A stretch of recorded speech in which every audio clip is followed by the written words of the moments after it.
ഈശോമിശിഹായിക്കും സ്തുതിയായിരിക്കട്ടെ. ഈശോമിശിഹായിൽ സ്നേഹിതരെ, നിങ്ങൾക്കെല്ലാവർക്കും നമ്മുടെ കർത്താവായ യേശു ക്രിസ്തുവിൻ്റെ തിരുഹൃദയ തിരുനാളിൻ്റെ എല്ലാ പ്രാർത്ഥനകളും നന്മകളും നേരുകയാണ്. നമുക്കറിയാവുന്നതുപോലെ തിരുസഭയിൽ ഒരുപാട് തിരുസ്വരൂപങ്ങളുണ്ട്. അവയെല്ലാം വ്യത്യസ്തമായ കാലഘട്ടങ്ങളിലൂടെ വ്യത്യസ്തമായ വ്യക്തികൾക്കുണ്ടായിട്ടുള്ള ദർശനങ്ങളുടെ അടിസ്ഥാനത്തിലാണ് അവയെ നമ്മൾ വണങ്ങുകയും അതുപോലെ തന്നെ ആദരിക്കുകയും ഒക്കെ ചെയ്യുക. യേശുവിൻ്റെ തിരുഹൃദയം എന്ന് പറയുന്നത്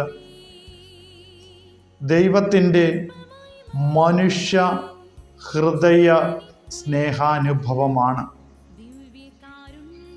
അങ്ങനെ ദൈവത്തിൻ്റെ മാനുഷികമായിട്ടുള്ള സ്നേഹവും കരുതലും പരിഗണനയും എല്ലാം നമ്മൾ അനുഭവിച്ചറിയുന്നത് യേശുവിലൂടെയാണ്, അവൻ്റെ തിരുഹൃദയ ഭക്തിയിലൂടെയാണ്.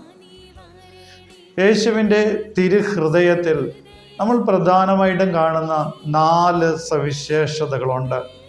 ഒന്നാമതായിട്ടുള്ളത്, യേശുവിൻ്റെ ഹൃദയം ശരീരത്തിന് പുറത്ത് നിൽക്കുന്നതായിട്ടാണ്. നമ്മുടെ എല്ലാവരുടെയും ഹൃദയ വികാരങ്ങൾ, വിചാരങ്ങൾ, ചിന്തകളെല്ലാം നമ്മൾ വളരെ രഹസ്യാത്മകമായിട്ട് സൂക്ഷിക്കുവാൻ ആഗ്രഹിക്കുന്നവരാണ്, വളരെ സീക്രട്ടാണ്. എന്നാൽ കർത്താവിൻ്റെ തിരുഹൃദയം വളരെ സേക്രട്ടാണ്. അവൻ എന്താണോ പറയുന്നത്, അവൻ എന്താണോ കാണിച്ചത്, അവൻ്റെ ഉള്ളിലുള്ള സ്നേഹം, പരിഗണനയെല്ലാം അവൻ പുറത്ത് നിഷ്കളങ്കമായിട്ട് വെളിപ്പെടുത്തുകയാണ് ചെയ്യുന്നത്. അതുകൊണ്ടാണ് ഈ തിരുഹൃദയത്തെ പുറത്ത് നിൽക്കുന്ന അല്ലെങ്കിൽ പുറത്ത് വച്ചിരിക്കുന്ന ഒരു ഹൃദയമായിട്ട് നമ്മൾ കാണുകയും വണങ്ങുകയും ചെയ്യുന്നത്. ഇനി രണ്ടാമതായിട്ട് നമുക്ക് കാണാനായിട്ട് സാധിക്കുന്നത് തിരുഹൃദയം മുറിവേറ്റ ഹൃദയമായിട്ടാണ്. തൻ്റെ ജനത്തിൻ്റെ അകൃത്യങ്ങൾ കാരണം മുറിവേറ്റുകൊണ്ട് ആ മുറിവിൽ നിന്നും, നമുക്കറിയാം യേശുവിൻ്റെ പാർശ്വത്തിൽ കുന്തം കൊണ്ട് ഒരു പടയാളി കുത്തിയപ്പോൾ ആ പാർശ്വത്തിൽ നിന്ന് കടന്നു വന്നത് ചോരയും വെള്ളവുമാണ്. അതെന്തിന് കാഴ്ചയാണ് നൽകിയത്, സൗഖ്യമാണ് നൽകിയത്. മുറിവ് നൽകുന്നവനെയും മുറിവേൽക്കുന്നവനെയും നമ്മൾക്കിവിടെ കാണുവാനായിട്ട് സാധിക്കും. രണ്ടുപേരുടെ മനോഭാവങ്ങൾ കാണുവാനായിട്ട് സാധിക്കും. എന്നാൽ മുറിവ് കൊടുക്കുന്നവന്, മുറിവേൽപ്പിക്കുന്നവന് ആ മുറിവിൽ നിന്നും മുറിവേറ്റവൻ കൊടുക്കുന്നത് സ്നേഹമാണ്, പരിഗണനയാണ്, അത്ഭുതമായിട്ടുള്ള അവൻ്റെ സ്നേഹ സാന്നിധ്യമാണ്.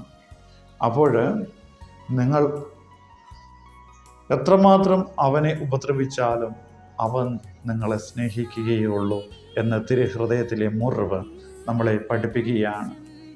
മൂന്നാമതായിട്ട് നമുക്ക് കാണുന്നത് ആ തിരുഹൃദയത്തിൽ ആവരണം ചെയ്തിരിക്കുന്ന മുൾച്ചെടികളാണ്, അല്ലെങ്കിൽ മുൾക്കിരീടമാണ്. പ്രിയപ്പെട്ടവരെ, ഇവിടെ നമുക്ക് കാണാനായിട്ട് സാധിക്കുന്നത്, വീണ്ടും ഞാൻ ആദ്യം പറഞ്ഞതുപോലെ തന്നെ, നമ്മൾ അവിടുത്തെ എത്രമാത്രം വേദനിപ്പിച്ചിട്ട്, വേദനയ്ക്കും അപ്പുറത്ത് അവിടുത്തെ എത്രമാത്രം കളിയാക്കിയാലും അതുപോലെ തന്നെ അപമാനിച്ചാലും നിന്നോടുള്ള ആ ഹൃദയത്തിൽ നിന്നുള്ള സ്നേഹം ഈശോ ഒരിക്കലും ഉപേക്ഷിക്കുകയില്ല എന്നുള്ളതാണ്. ഇനി നാലാമതായിട്ട് നമുക്ക് കാണാനായിട്ട് സാധിക്കുന്നത് ആ ഹൃദയത്തിൽ നിന്ന് ജ്വലിക്കുന്ന അഗ്നി ജ്വാലയാണ്. പ്രിയപ്പെട്ടവരെ, ആ ജ്വാലയെ ആർക്കും കെടുത്തുവാനായിട്ട് സാധിക്കുകയില്ല. ഇത് പരിശുദ്ധാത്മാവിനെ തരുന്ന സ്നേഹത്തിൻ്റെ പ്രതീകമാണ്.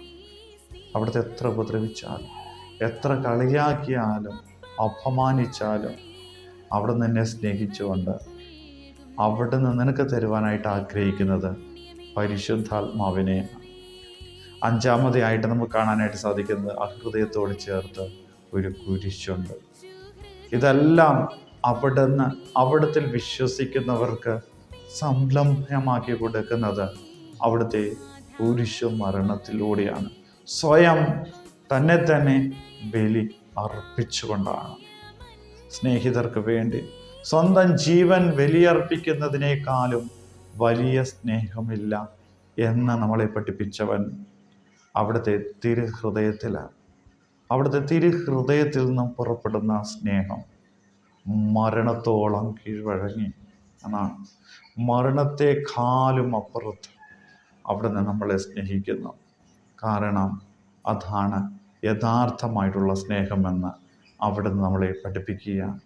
ആയതിനാൽ പ്രിയപ്പെട്ടവരെ, ആ തിരുഹൃദയത്തെ വണങ്ങുമ്പോൾ ആ തിരുഹൃദയത്തിൽ നിന്ന് നിർഗളിക്കുന്ന സ്നേഹം അനുഭവിച്ചറിയുകയും ആ സ്നേഹത്തിലേക്ക് ലയിച്ചു ചേരുവാനുള്ള കൃപയ്ക്ക് വേണ്ടിയിട്ട് പ്രാർത്ഥിക്കാം.